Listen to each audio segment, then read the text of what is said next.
অনেকদিন পর নিজেকে নিয়ে কিছু কথা লিখলাম। ধ্বংসের দিকে তাকিয়ে মুচকি হাসি দেওয়া অদ্ভুত মানুষ আমি। হয়তো আমি পাগল, হয়তো অনুভূতির ভিতরে কোনো এক গভীর অতল দুঃখ বাসা বেঁধেছে। তবুও নিজেকে জোর করে হাসাতে শিখে গেছি।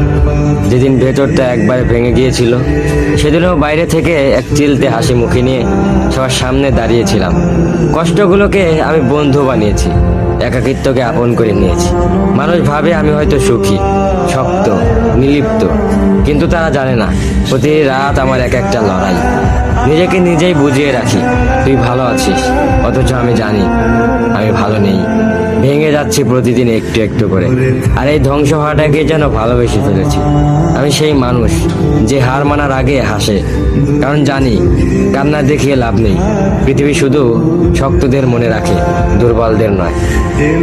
তাই আমি অদ্ভুত, আমি অনুভূতির আগুনে পুড়ে যাওয়া নীরব যোদ্ধা। আমার জীবন কোনো সুখের গল্প নয়, এটা সেই শব্দ বিপ্লব, যেখানে হাসির আড়ালে লুকানো থাকে হাজারো না বলা কথা, ভাঙা স্বপ্ন, হারিয়ে যাওয়া আমি।